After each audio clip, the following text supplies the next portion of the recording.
10 open world games you can play on PS4. Ask anyone why they play games, and escapism is going to be a pretty popular answer. And for me, there is no escape quite like falling into a sprawling, immersive open world. So if you're looking to lose yourself in the clean air of PS4's great outdoors, here's a list of 10 fantastic games sure to sate your wanderlust.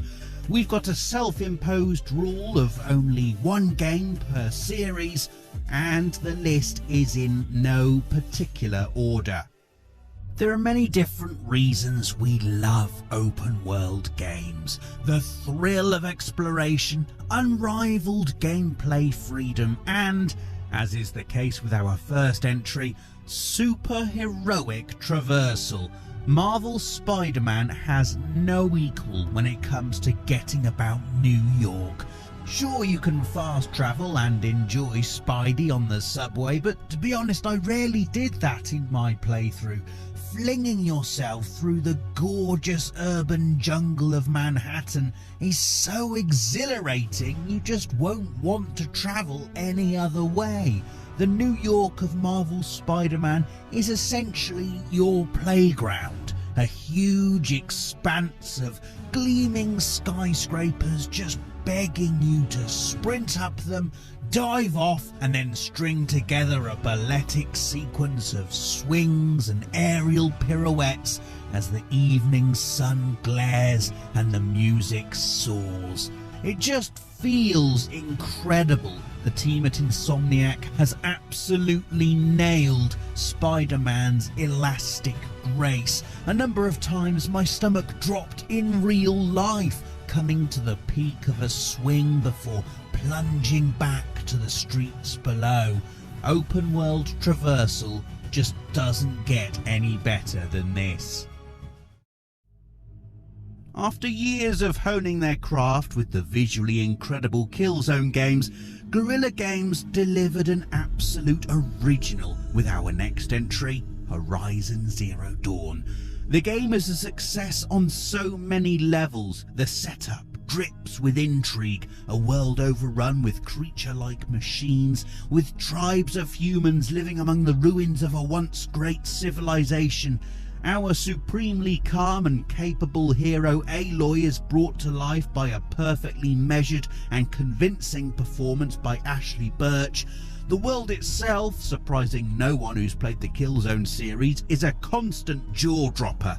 Vividly imagined scenes of Earth, reclaimed by nature, brought to life by the kind of tech that has you pressing the photo mode button every 3 minutes.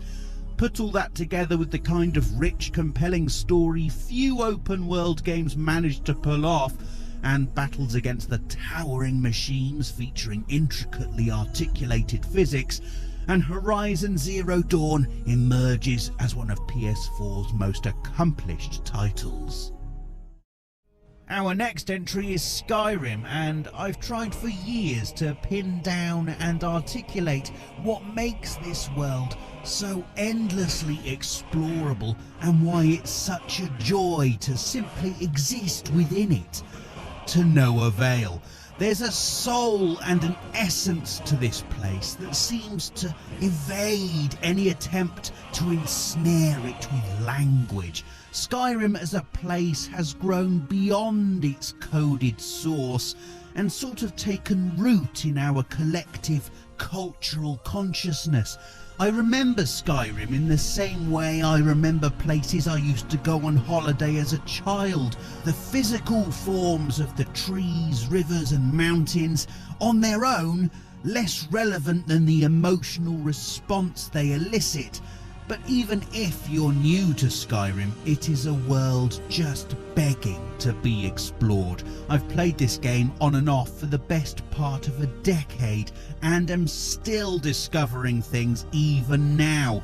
This is an open world you can both endlessly explore and always return to.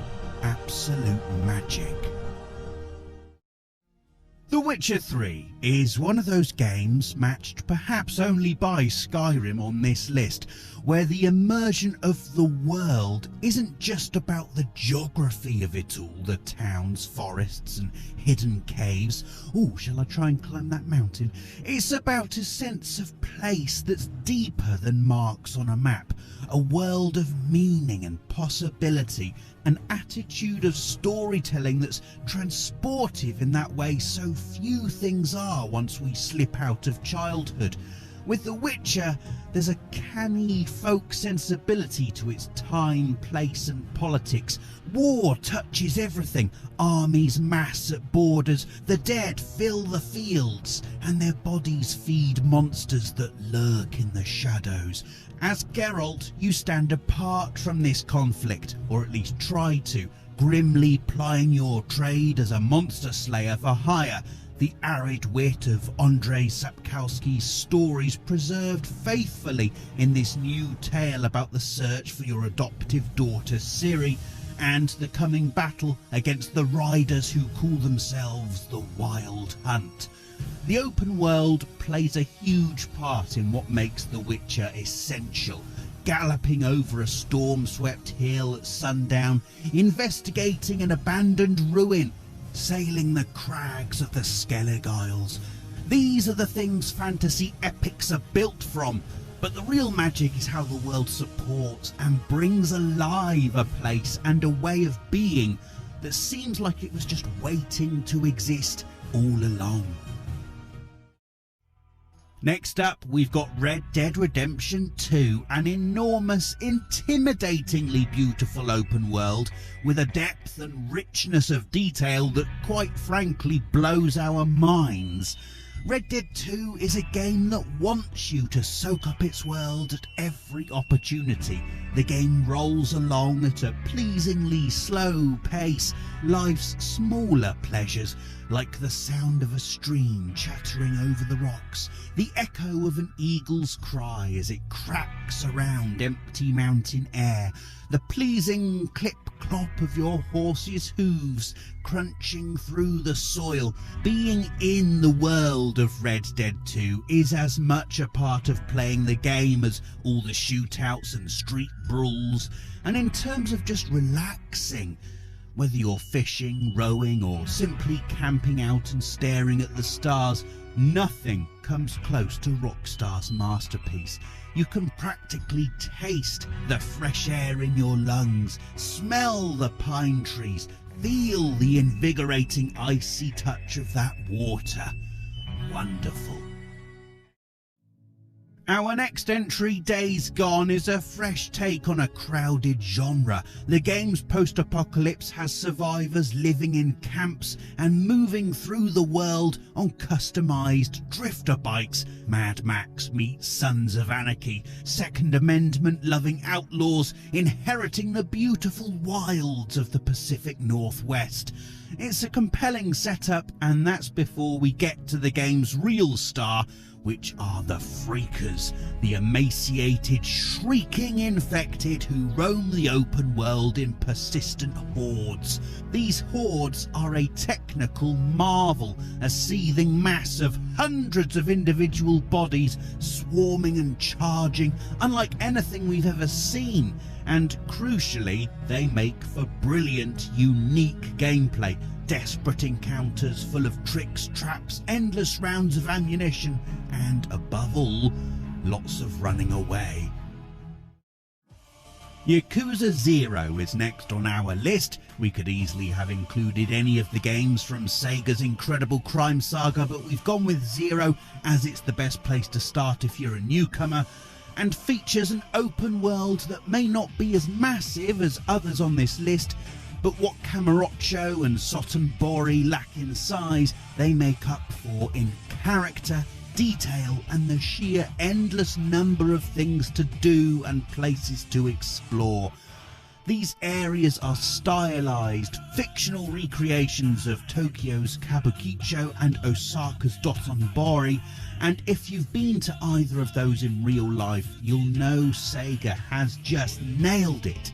The way you've got cafes, bars, shops, all sort of tucked away and layered on top of one another, how the place morphs in front of your eyes as day becomes night, almost like the city is breathing in and out. The phrase living world is used a lot when describing games like this, but Yakuza 0 really does feel lived in. You know, you get the sense this place would carry on regardless of your presence. And all the things you can do in this place: karaoke, running a cabaret club, underground fighting, pocket racing, I don't even know what that is, real estate management, dancing. You will never be bored in the world of Yakuza 0. Adventure. That feeling of discovering something for the first time. One of the many reasons open world games feel so magical. And in terms of pure, raw, unapologetic adventure, games don't come much better than Assassin's Creed Odyssey. Exploring this gigantic slice of ancient Greece is something else, especially now the series has ripped free from the shackles of historical accuracy and infused its worlds with the fantastic. This place combines everything that's good about Assassin's Creed. You've got bustling city hubs perfect for vertical stealth, and then gorgeous stretches of lush countryside that give way to rolling open ocean. And you can explore every inch of it, sailing, climbing, hunting down horrible cultists, all tied together with a compelling story and the most likeable protagonist since the iconic Ezio Auditore graced our PS3s over a decade ago. If you want a game that you can dive deep into and explore at your leisure for hundreds of hours, that offers beauty, variety and mystery in equal measure, then get Assassin's Creed Odyssey in your PS4.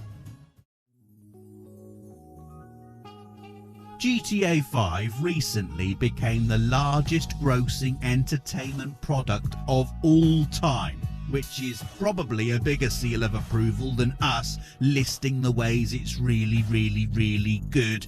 But here we go anyway.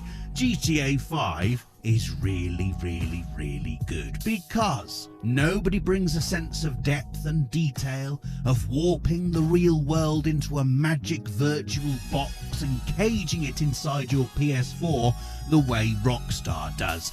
The first few hours of playing any GTA game are getting your head around the fact that it just exists. I guess this is possible now then, you tell yourself as you drive through what's effectively a real city, fly over it just to make sure, and then staring close up at the concrete to marvel at the accurate textures. And then there's the story, this time a rampant, raging three-way tug-of-war designed to showcase the best and worst of the world Rockstar has conjured.